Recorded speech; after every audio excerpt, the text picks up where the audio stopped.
Welcome to the 3030 Health Podcast. The following discussion is for education and entertainment. It is not intended to diagnose or treat disease. Please do not apply any of this information without first discussing it with your doctor. Here is your host, Dr. Ruiz. Hello everyone, my guest today is Dr. Grace Liu.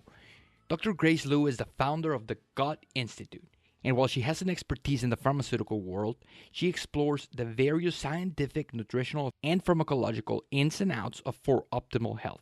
Her training includes 4 years in plant biology, a bachelor's degree in nutritional science and food science, a doctorate in pharmacy, and she's also one of the few lucky persons to have been Crossfit Nutrition Certified by Robb Wolf.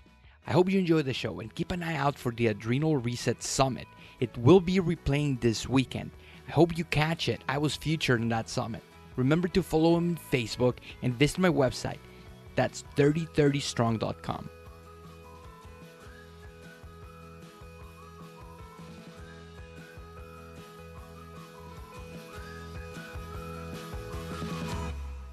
Hey guys, very special show today. I have Dr. Grace Liu on the show. Quick random fact. I was episode 317 of the Paleo Solution podcast, and then Rob was like, what the fuck did I do? I'm going to have someone better. And then 318 was Dr. Grace. So we were like following weeks. And Dr. Grace, how are you? We've been trying to schedule this conversation for like a year and a half. I'm really slow on the tech stuff. I know. I'm so slow. I'm so sorry, Guillermo. So we've been in a couple of conferences together. We've danced together, and now we're going to do a podcast together. So in true 3030 health fashion, can you tell my listeners your hero story? Oh, my hero story. Yeah. I don't talk about this actually that often, but I need to actually talk more about it. So I didn't always jam like with all functional medicine. I was like sort of on the periphery of functional medicine coming from conventional, and I kind of came out of conventional because I just kept bagging on all like the pharmaceuticals. Because as you know, through naturopathic med school, not all drugs are created equal, and actually like very few of them work. I wouldn't say zero, but because I still, have some clients, use certain pharmaceuticals, but a lot of pharmaceuticals just don't even work, or they damage so many pathways to slightly affect one symptom, not even doing anything for a root problem. So yeah, I came out of conventional medicine kind of like super bashing, and it was actually not until I hurt my own health with a really bad pharmaceutical, xenoprogestin, called levonorgestrel. It just completely like knocked out my immune system, knocked out my health. I went straight into chronic fatigue for 3 years, and it took time to get out of it. But that's how I found functional medicine, and that's what we offer now for clients. We work with executives, mostly a lot of executives, but also multitasking moms, some MMA fighters, endurance athletes, to reduce body fat, brain fog, and fatigue in 6 months or less. It's interesting that you talk about some pharmaceuticals that could help, and then some pharmaceuticals that affect other pathways, because one of the reasons I went into naturopathic medical school is because I wanted to have a good scope. I want to be able to, when needed, use a pharmaceutical, be able within my scope to prescribe supplements, nutraceuticals, herbs, order labs, which is super important. But let's talk a little bit about pathways, because, for example, there are some antibiotics like rifaximin that is like kind of like a darling of the functional medicine world, because it stays pretty much in your intestines, And then there's other antibiotics like Cipro. There is a warning in Cipro that it can basically degrade your tendons. And all your mitochondria. And your if you have the right SNP mutation. So you want to break your Achilles, go or get tendonitis in your elbow. Yeah. Take Cipro. And the mechanism of action of Cipro is a gyrase inhibitor, so it basically breaks down while the DNA is trying to uncoil, it stops that gyrase, and the DNA just breaks. And sometimes that Cipro is overactive, and it can affect your tendons, Yeah, especially like if you have a weird, mutation, you can't rebuild your anything. You can't DNA edit. You can't do any of that. You're gonna have issues. Yeah. So, it more of a philosophical question. What do you think about this? Because when you use pharmaceuticals, a lot of pharmaceuticals are derived from plants or natural substances. A lot of them are from fungal elements, from Yeah, like penicillin. Mm-hmm. And when you start looking at the actual mechanism of action, and you actually purify the thing that's making that antibiotic work, that's when you start getting in trouble and you create like problems. Because in my research, as we start purifying plants to try to figure out the mechanism of action, the more purified the plant is, the more toxic it becomes to cells. Now, here's the philosophical question. When do you make the decision to go from like a botanical versus like a pharmaceutical in the continuum of health? Because there's problems with botanicals too. Very little standardization, different extraction processes, and then you have to like use them so often where the an antibiotic you can just use like every 12 hours. I can't tell you how many clients have come to me. They have C. diff after Xifaxan. Really? Oh yeah, and then the herbal study that came out in the was it the Global Health peer-reviewed journal? They compared Xifaxan standard dosing for SIBO to two herbal regimens. One was the Canabactin ARBR, and then they had the Disbiocide, the Cidal program. Obviously, using botanicals, there is a risk of C. diff too, but at least they didn't report any post-regimen. But with the Xifaxan, there was like at least one case, I think, of C. diff reported afterwards. And how can we protect our patients from this? So studies show with C. diff, I mean, the meta-analysis shows, probiotics are kind of, meta, not that helpful actually. But when they actually drill down, they look at the timing when the probiotic was added.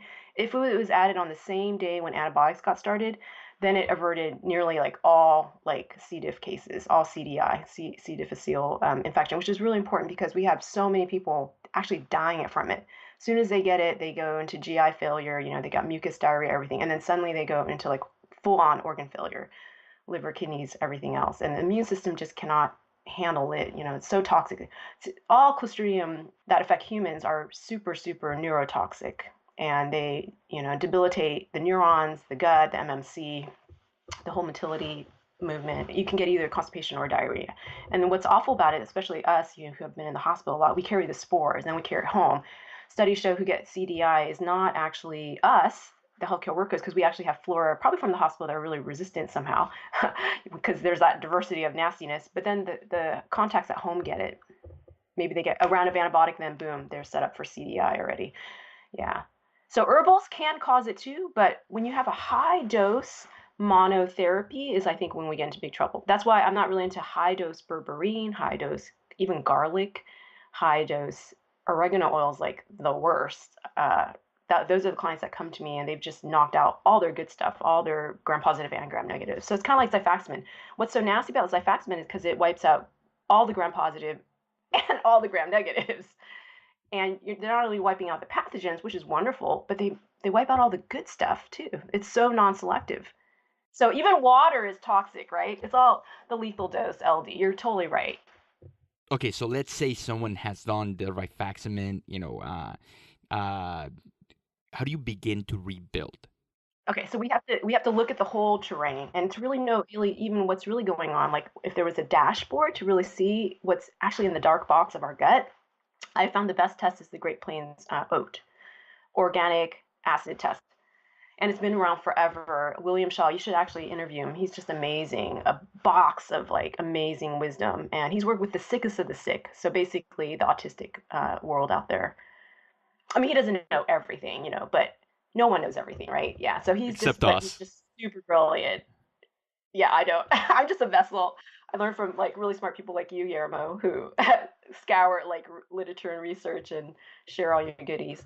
And Naisha, I stand on the shoulders of giants. I mean, I just got lucky. I got lucky to heal myself, and then I get very lucky with each client. Everyone's really uniquely different, but there's a storm of luckiness that gets us really good results actually, because we see certain patterns like over and over and over again. Why don't we go, like, so we jump to like mechanisms of action and really fast. Let's start at the beginning. Okay, yeah, yeah. Let's talk about poop. I love food. Yeah. Yeah. So You don't want to talk about your research and your plant research? I love botanicals. You should see my, okay, this is at my office, okay? But these are all our like botanicals. Although we're starting fulfillment, so these aren't going to be here next week, but So, let's talk about like exactly that. You have basically you can partition patients into two categories. You have those that suffer from diarrhea and those that suffer from constipation. And the diarrhea category is pretty simple. You do an elimination they diet. are a lot easier than chronic constipation. They're so much easier. Especially because like for example, they have diarrhea when they eat X food, and you cut that food, they all of a sudden get better, and then they go out and they eat that food, and then they have diarrhea and they never touch it again. Oh no, we cure that. They get bulletproof. They can eat anything after they work with us. Within 2 weeks, they can start adding things, and by 4 to 6 months, they can eat gluten again. Really? Yeah, typically. Okay, so let's spend a little time Because okay, let's look at the healthiest people on Earth. Who are the healthiest people on Earth? You. well, obviously not America, I know. You can't look at me. I have had decades of health issues, but I do eat gluten and dairy occasionally, and as long as I don't do it every day for 2 weeks in a row, I'm usually okay. After that, I start getting depressed or weird. Very interesting. Okay, so do you suffer from diarrhea or constipation? Okay, I poop like a animal. I'm a beast, but it'll be like Bristol 5, Really? yeah, or really bad 6 if I'm not doing bionic fiber, a lot of probiotics, and like a million things. Because what I've seen is that the people that get those mental, symptoms like depression are more on the constipation side. Yeah, we see both sides. Yeah. Really? Yeah. But the constipation definitely is more agitation, anxiety, depression, psychosis. Yeah. Okay. So if you have someone that has, that this chronic Who do you see has acne, chronic cystic acne? Which side do you see? Like more diarrhea people or more constipation with acne? See, I see both. It could be both. more in the constipation side of things too. You see more constipation? Yeah, Okay. and it Yeah. kind of like makes sense in my head, like you're retaining that material, and if you have a little bit of intestinal permeability, now you have toxins circulating, they're gonna manifest on your skin, Absolutely. but so you have a patient and what kills me is that a lot of these people think that it's normal to have, to eat something and then run to the bathroom, Right. which is not normal. Oh my God, yeah. And it's not over to have stinky poo. Yeah, Everyone thinks, oh, human poo is so stinky.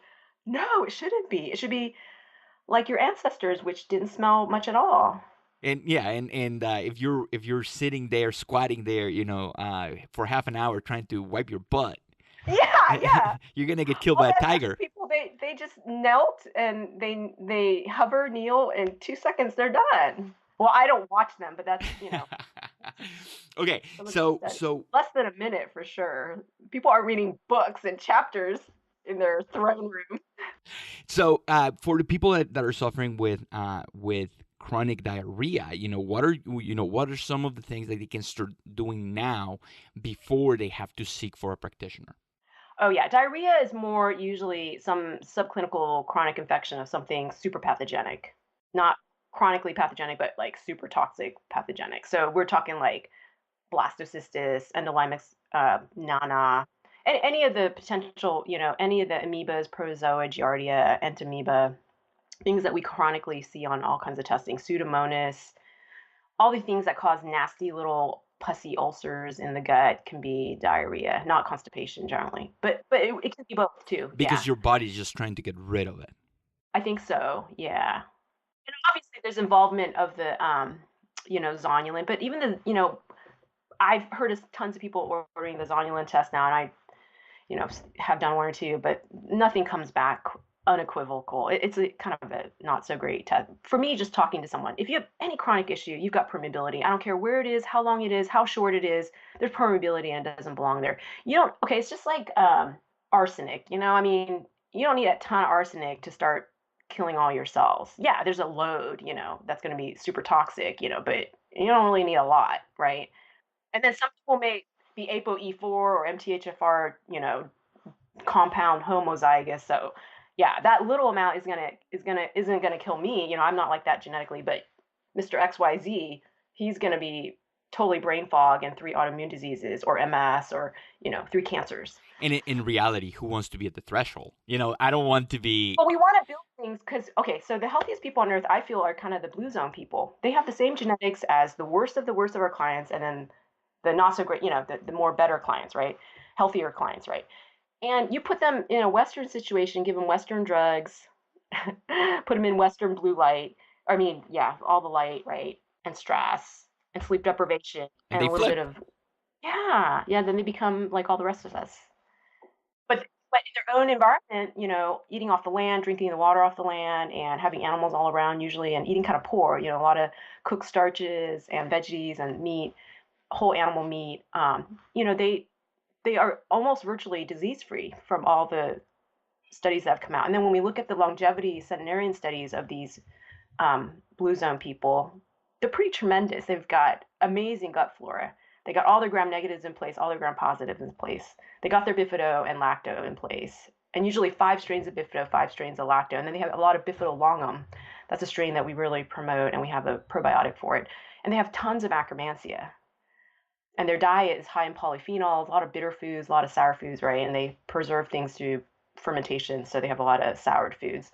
Tons of monounsaturated fatty acids too. Yeah, they have all the diverse fats, all the DGLA, GLA. They eat seeds, a lot of good omega 6s, omega 3s. So how is it that they can eat gluten fine? Some of them don't even like soak and ferment the heck out of it. It's not all soured even, and they're fine. So again, so there's some sort of like underlying, permeability, and that's something that the oat test can give us. It's not black and white, but people should not be having high levels of overgrowth on the oat showing up on there basically. And what I consider high, okay, is a little different than their labs, but we consider anything like 1/3 half in the mid range and up to be suboptimal. Because what we see is when our clients get better, all their symptoms resolve, it goes to the far, far, far left, almost off their chart of yeah. So I think they've moved a lot, just a lot like conventional medicine. Their lab ranges are a little on the not so optimal range, but we have a functional range, which is very narrow. And because what we see is just when health improves, those are the markers we get. And they're in Kansas. They probably take their healthy controls from Kansas populations. I mean, it's the middle of the corn zone, GMO zone, and glyphosate, pesticide, BT corn, all that. So none of them are healthy. Their ranges are off. And then if there's a person named Susan Owen, I believe, she analyzes a lot of the Great Plains oat organic acids, and then she has like a whole different range as well. Kind of like mine, we're a lot more conservative to get what the normals are. What do you think about IgG food allergy testing? I love the Great Plains one. I actually kind of ignore all the rest, but William Shaw has devised this amazing. I've never done one myself. I'm actually about to do one. What do you tell our audience? Yeah, drink lots of water before you vampire yourself. Yeah. Yeah. What do you explain to my audience what IgG food sensitivity testing is? So IgG is a great arm of our immune system. We've got like the whole defense system, kind of like the American or Russian or Chinese or whatever, military, right? So it's like one arm. It's the SWAT team arm, let's say. It's very long acting. They're out there all the time. They're monitoring, surveilling. They have great facial recognition. IgA is even better at facial recognition, though. IgA lines all our mucosa. They're very short acting, though. So if there's like a short allergy, it will easily go away if it's IgA high, activated. Those are short acting, so you can switch those a lot faster. But IgG is more longer acting, and then there's IgM. M is more like maternal, right? It's through breast milk, through our body fluids.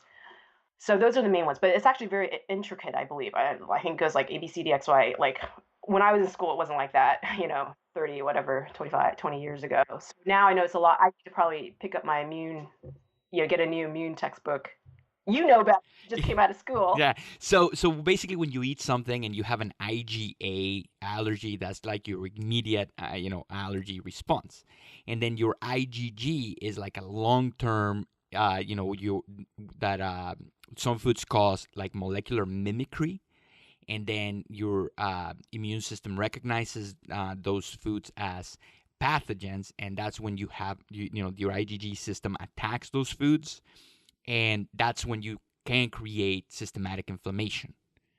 Exactly. Yeah, and a lot of that happens because of our friend intestinal permeability. So you have these molecules inside your gut, and because your intestines are permeable, then things escape and go into the bloodstream, and that's where we can use our blood to test for IgG food sensitivities. Right. I don't really look at IgE. People can come, do a skin prick test or a blood test. You can IgE. It's super hypersensitive, but a lot of people will have reactions for that when they've had permeability for a while, like since birth. They got jacked up microbiomes handed down to them from their mom. Mom had nothing, so they tend to have really weird IgE. But even our clients who are anaphylactic for different foods, in 2 to 4 months or less, they can eat them. So our goal always is to tighten the junctures, and there's different ways to do that. Unfortunately, there's no magic trick for that. It's a comprehensive approach. But I love the Great Plains food IgG because, as you brought up, that's how we attack things, right? So the Great Plains one is very unique. It has two fungal overgrowth patterns that you can see on IgG on a really simple, non-invasive finger blood stick test. You just poke, drop, fill up these blood spots. And this helps me gauge how aggressive to treat a client, actually, how aggressive the protocols probably need to be. Because if you light up IgG for Candida or Saccharomyces cerevisiae, which are all in all our guts, you're really fucked up. Your immune system is just off the chart. It doesn't have no good facial recognition because we have fungal overgrowths everywhere. It's a eukaryotic cell. They end up invading all kinds of things, including macrophages, other immune cells, who knows where. There's something called red yeast. They can go into vaginal mucosa, gut mucosa. On a microscope, it would look really red. That's why they call it red yeast. But there's no way to pick it up. But this is how I kind of pick it up. If people are already reacting to something that's growing in their gut naturally, so it doesn't matter if they have even a small amount of fungal overgrowth or a lot. It doesn't matter. Their body is on high alert to attack something that's already there. And this is often seen in people who are spectrum, like our little kiddos. We take 3 years and up, but kiddos with spectrum, autism, ADHD, PDD, Asperger's, or ADHD, and adults. And I think it gets triggered by strep, staph, all these things, because antibiotics lower our defenses. They kill off the good gram-positive, gram-negatives, and then we only have the bad gram-negatives, gram-positives, grouts. The bad gram-positives are, on our skin already, and they invade. They're in our mouth. We have good strep, in our mouth, and I even use some of the good strep. There's a product called Probioimmune from Designs for Health. It's amazing, but we don't do it in the first phases at all, because if it's high in the gut, we want to first eliminate that and kind of presume there's a little bit of antibodies against it, and then we want the immune system to calm down, not make antibodies to strep anymore, and then we'll introduce a good probiotic later once we know there's it's safer. There's a safer period. So basically prune down and then water and cultivate accordingly. There's a lot of fertilizing, and then the last phase we really have, all through the phases, a lot of people are eating usually the non-gluten grains, so we get really good cooked resistant starch, which is so soothing on the gut. And then we move toward more other things. We don't bring on prebiotics early at all, like any of the inulins or beta-glucan. You can't bring them on because their cell structures of fungal overgrowths are very identical. Very interesting what you said there. Beta-glucans. Can you, what's the darling supplement that has a ton of beta-glucans? Mushrooms. Well, mushrooms are different. Yeah, mushrooms are actually not too bad for a lot of people. Yeah. Do you like them? Do you use them a lot? So in context, like for someone with dysbiosis, I wouldn't be afraid of giving them, cooked mushrooms, just eating mushrooms. But I wouldn't give them a cancer prevention or cancer treatment level of purified beta glucans.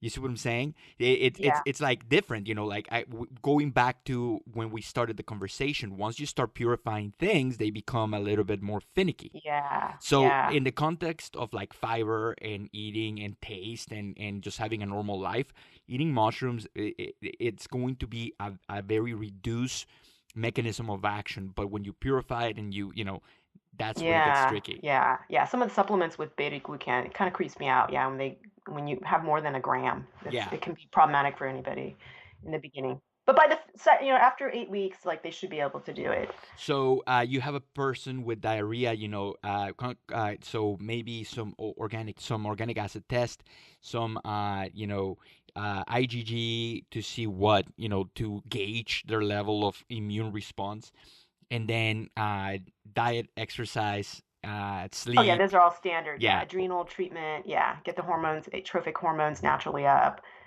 and then Hmm. that's it, easy. Yeah, Okay, that's our formula. Exactly. what about someone with constipation? Because now you are adding like an extra layer of complexity. Now these people are not able to move the waste. So what are some of the and it's strange because diarrhea is easily recognized, Right. but then constipation. There's people that don't go to the bathroom for a week. And they think Yeah. that's normal. Right, right. So at our AHS talk, everyone should check it out. It's called The Dirt on Cancer and Chronic Disease, and we go over two cases. One case didn't poo for like once a month, Oh man, basically, I don't know how and that. then like 10, 15 years later, she had several cancers, and then got a terminal diagnosis, age 21, stage 3 or 4. I think it's 4 actually. Yeah, terminal ovarian cancer. Yeah, and then the other case, pooped like a superstar, but had Hashimoto's and then chronic fatigue, but all along it was not perfect, right? It was like Bristol, like 4, 5, 6, rotating. So yeah, chronic constipation presents and manifests in a lot of people, and then it ends up, 5, 10, 20 years later, like horrible conditions. Um, but it's always just a sign of the terrain, right? Something that can grow in the gut is called Clostridium, and because it secretes so many neuromuscular blockers and toxins, I think it can really affect the neuromuscular junctions in the gut, and that's how people aren't moving things. And so the key is to change the terrain, find out what's in the gut. So I love the oat. You have a Clostridium breakdown, then you have just a overall bacterial breakdown, and then you have the fungal breakdown. And then among the fungal breakdown, there's actually at least 13 because 12, sorry, 12, because 3 are oxalates, and it's fungal overgrowths that overmake oxalates. Okay, so if you have any of them in the middle range or slightly 1/3 range or up, that's kind of high because normal is like far lower. And then they have 9 distinct fungal markers, which no other test does right now.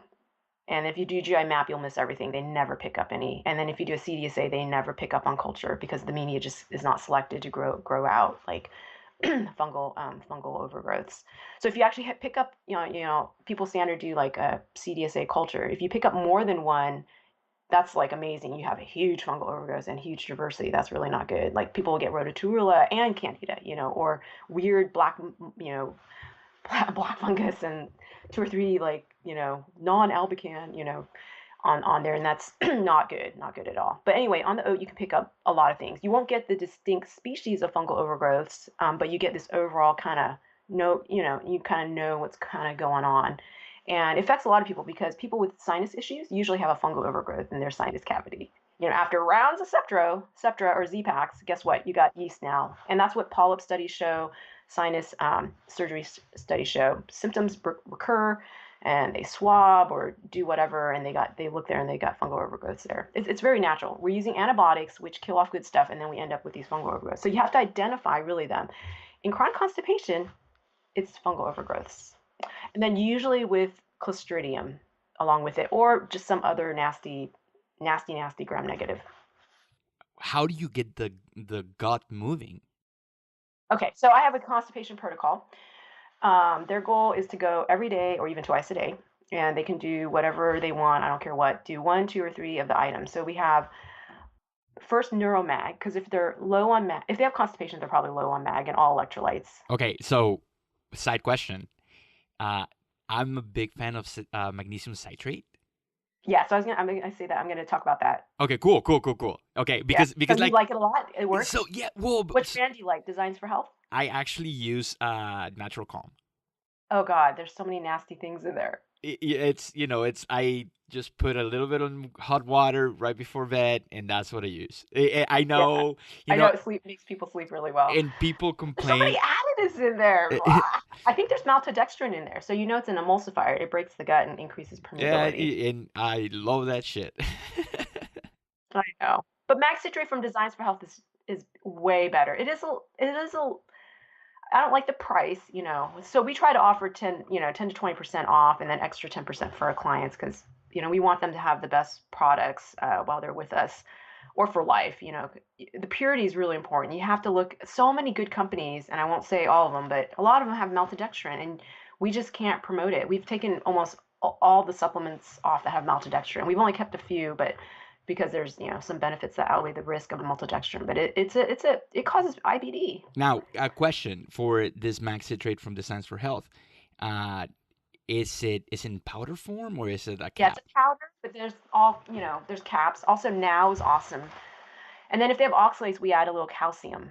Really? As long as they don't have cancer and they have hypercalcemia or some other reason for hypercalcemia. Yeah, but calcium is really great for the gut. It binds oxalates, prevent them from getting into the circulation. Anyone with fungal overgrowth also has oxalates, and they may or may not show up on the OAT test. Sometimes it doesn't always show up on the OAT test.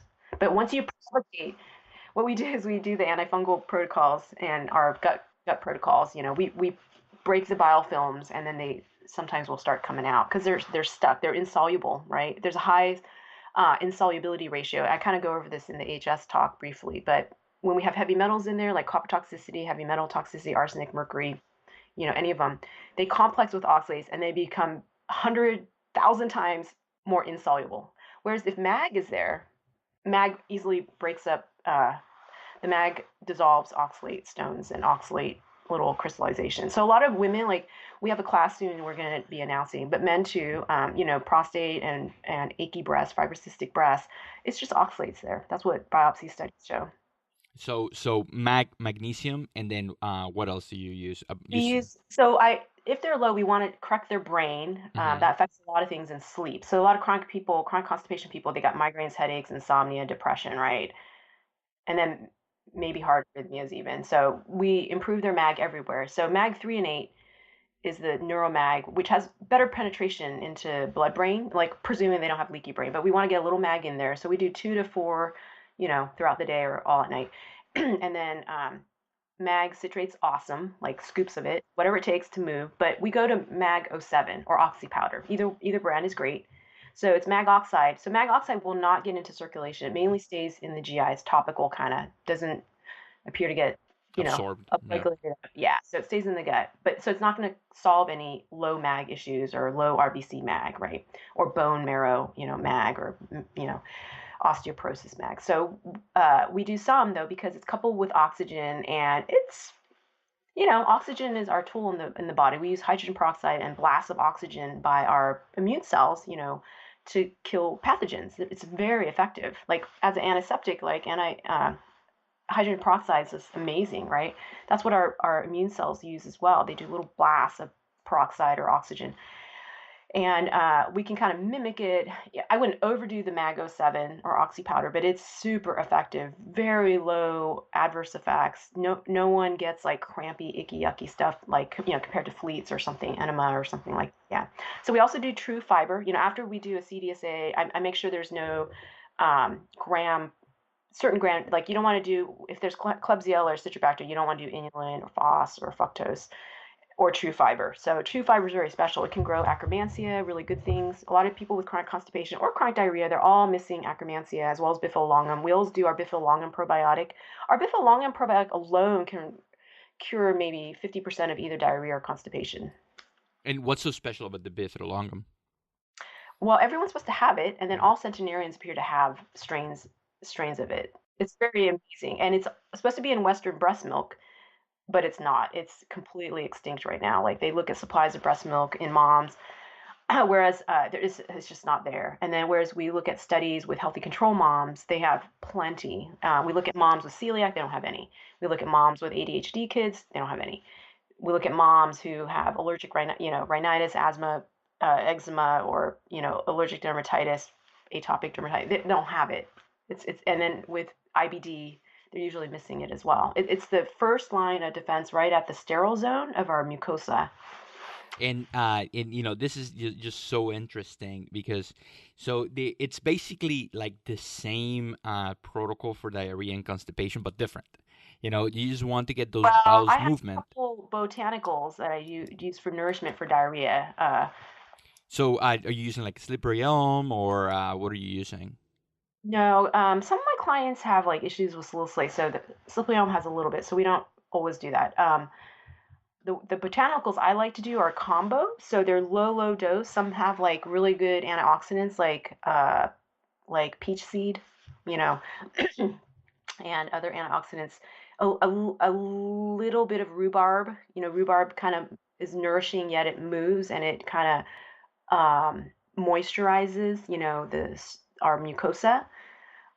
So I use kind of rhubarb-based botanicals. Do you use any prokinetics? Sometimes, yeah, Yeah, because it's hard to get prokinetic that's safe and effective. yeah. The best thing is if they can move, Yeah, right? That's the that's natural number way, one. right? Yeah. Yeah. So unless they have super bad chronic fatigue, like they're in bed, they should try to work in the 5,000 steps a day. Yeah, yeah.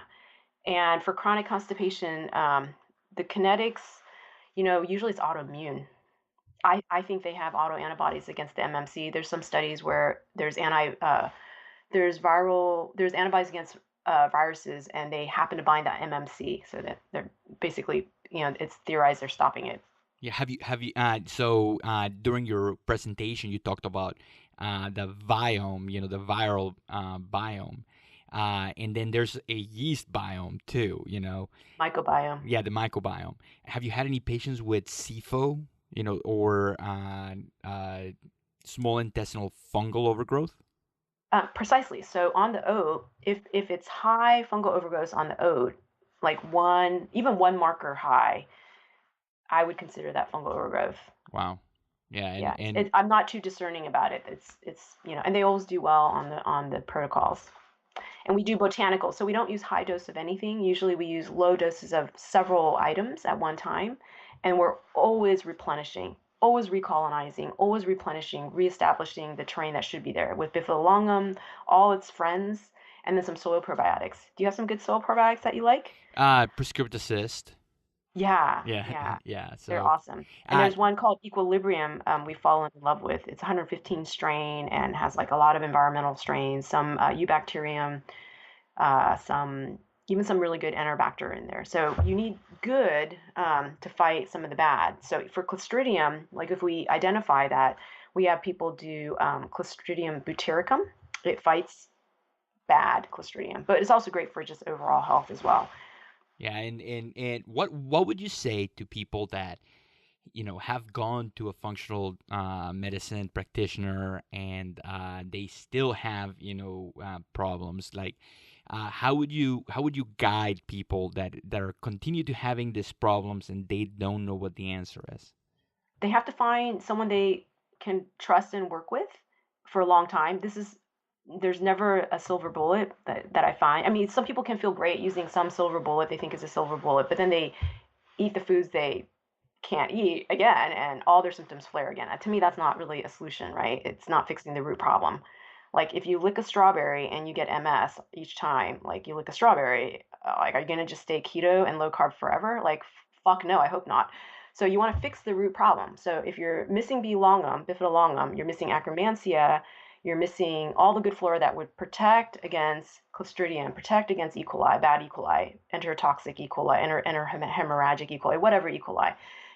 If you want to protect against Pseudomonas and Klebsiella citrobacter, all these ones that cause autoimmunity and Hashimoto's and all that, or Yersinia, what do you need? You need the flora that the healthy people have. Someday we're going to get the ideal like poop supplement, but right now I wouldn't trust any of it because just like our blood supply, you can get all kinds of Hep C, B, A, Babesia, Lyme. Like I wouldn't, you know, Fecal succumb transplants, yeah. to a FMT. Yeah, Yeah. no way. Fecal micro. Yeah, you're asking for probably multiple viral like infections. So I think people just have to be discerning. Find there's so many good practitioners out there. We've trained a whole bunch from last year. We had our first microbiome medicine live event. We have another one coming up October 2018. I'll give you the link for it. And Naisha's going to be a speaker. Yeah, she's going to talk about integrative oncology, all the protocols, and ways and strategies she uses to reverse cancer. She gets all kinds of remissions, cancer-free people in 3 to 9 months, and we get great gut reversal. Any condition, whether it's high blood pressure, diabetes, two or three autoimmune problems, chronic fatigue, multiple allergies, um, pre-cancer, post-cancer, whatever. We help to harmonize all that and get people up, energetic, have endurance, and have mental clarity again. Yeah, there's so many people really great out there. Yeah. And one last topic before, because I know you're super busy. Let's talk a little bit about autism. Okay. I don't have any kids. You have a kid. Where do you start?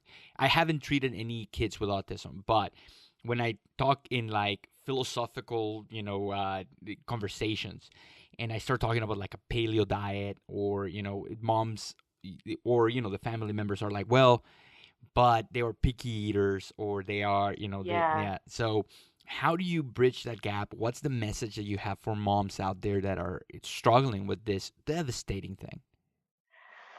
Things have changed, right? That's why we see epic levels of all kinds of conditions that didn't exist 50, 100 years ago anywhere. Now, autism didn't really exist when I was growing up. I'm kind of a couple decades older than you. And now it's like 1 in 10, just like celiac, it's 1 in 10. Every autoimmune disease, IBD, is like 1 in 10. Whereas before it was like 1 in 100,000 million. Like it just didn't exist at all. But now it's prevalent everywhere. Every classroom has at least a dozen kids with ADHD. They're not quite autism, but they're on the spectrum.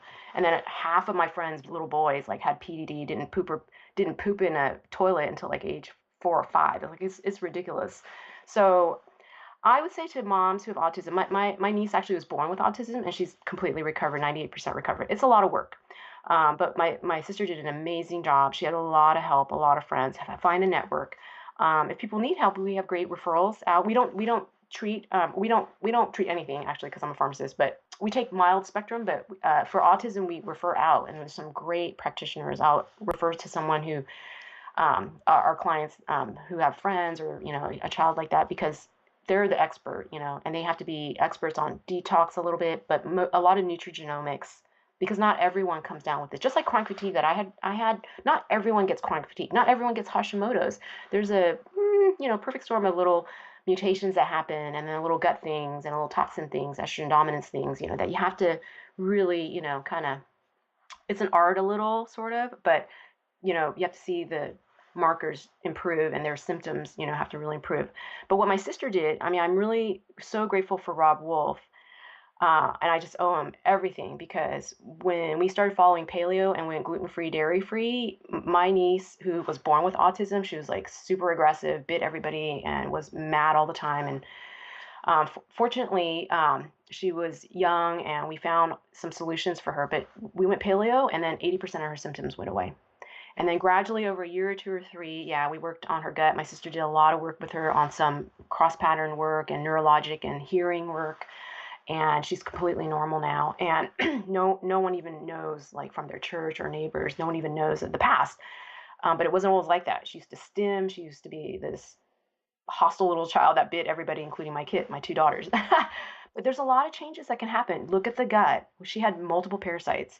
She has immune issues. She couldn't fight. So not everyone gets like overgrowth like I had for chronic fatigue, or other people have chronic fatigue. Usually there's an immune, 1 or 2 or 3 immune defects, or you get hit with a steroid. Like I had the levonorgestrel, which is the Mirena IUD, horrible. Skylar is horrible. These toxic chemicals, they put us into estrogen dominance or other dominance. Progestin dominance is even worse, actually. So there's always a terrain. There's a hormonal terrain, the gut terrain, the immune terrain, and probably toxin burden. My niece actually, she was born that way, so it wasn't just vaccinations, but we have to look at, where the inputs are, what we are doing to the children, why are we lining up humans and kids like cattle and getting them all shot up with vaccines that don't even really work? the number one thing, that it's going to be hard work. Yeah, there's some people with really amazing stories that are easier. That's awesome for them, Yeah. but there are others, that have, different things going on. And patience and being able to just do the steps and and get your sleep right, and and we get tired of saying those things, and then once that doesn't work, then going deeper and deeper and like peeling an onion, just going to the root cause of what's going on. And unfortunately, yes, there's going to be some people that are going to be able to, go back and do bad things every once in a while. And there's going to be people that won't. And you just have to, be very, very vigilant and look at your, if there is something wrong with anyone in your family, you have to be the advocate for them. Family's hard, Well, Yeah. when they Jesus couldn't preach to his own village, so yeah. yeah, I'm talking, when I say family, I say when they are under your care. So like your kids, Right. maybe your husband, but yeah, you're right. Like my mom, my family, man, it's like See, I could preach to her and she'll listen to everything I say, 100%. but my stepmom won't listen to me, but she'll probably listen to you and take every advice. The funniest thing is that I could be saying the exact same thing, and she would look at you and be like, "Why didn't you tell me this?" Which They is, have the family filter, yeah. yeah, it's like, oh, I remember changing your diapers. I'm not gonna listen to you. Yeah, exactly. But we just do our best, right? Yeah. And we be a beacon of light. That's really what I hope. Because if people want it, they'll get it. If they really, really want it and live their life again. And like for me, I had no choice. Like I could not be disabled and stay in bed, and I had kids to take care of, and and I like working. So It becomes like this black hole, because you go disable, and then you are your diagnosis, and then and it keeps going and progressing, and every step that you take backwards it's harder and harder to get out of it. yeah, or things shift quickly. I mean, if the right um, system is put into place for the terrain, like any garden can get rehabbed, Yeah, like and away. that's the thing, it's just being able to, do your due diligence. You are not your diagnosis, and start with the basics, and then advance, and then get yourself a practitioner you trust, and then go from there, and eventually you'll find a cure.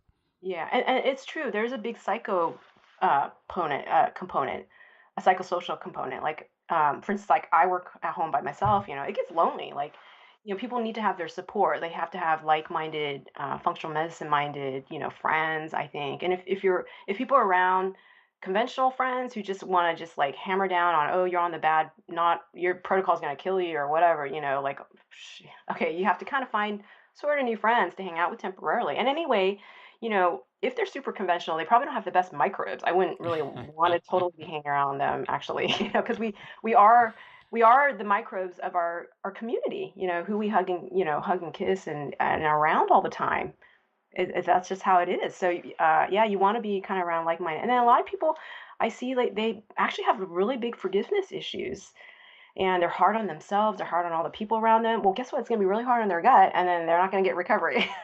So it's something that's part of our, what we look at, because it makes a big deal. And then us coming from healthcare, some of us practitioners are the hardest, right? Like, and that's not great either, because we're already so it can be stressful, and but we want our clients to be well, so we have to kind of walk the walk and kind of let a lot of things go, make sure we have enough self-care, I think, and keep ourselves healthy. It's very, very important. That is so funny that you say That's that. why we dance at parties. Yeah, that's why. I'm a dancer, by the way, super energetic. That's why, when the lights go out, But yeah, it was just such a realization that, oh, I'm a doctor now, and now, like, you just like graduated to the different level, and now you do have to be an example, and it sucks, because you Yeah, I know. you just want to, but it was really funny, at AHS. Yeah, we went out and we had gluten-free pizza, and then we had some vegan ice cream, and it felt like we were like being watched, like, oh, there's Guillermo eating ice cream, but you got to have fun too. Exactly. Totally, totally, totally. This was fun. Thank you so much for having me on. What an honor. It's such an honor. Thanks so much, Dr. Ruiz. So, where can people find you? How can people become your clients and any speaking engagements? We have our event in October. It's more for clinicians, Okay. coaches, concierge doctors, and clinicians and coaches. But we've half of like a lot of my clients end up going. We invite all our clients actually, and lay people are invited as well. That's going to be in Bay Area 2018. We have the link on the summit link on our website. But if people want to contact us or find out more, we have Guillermo and I have our presentations for AHS. It's up and people can see any of our past talks. It's on the media link on thegutinstitute.com. And then we have a contact, page as well if people want to get more information from us or find out more about what we do. Awesome. And what's your website and Facebook and Instagram and all that? Yeah, so the Facebook and our website is thegutinstitute.com.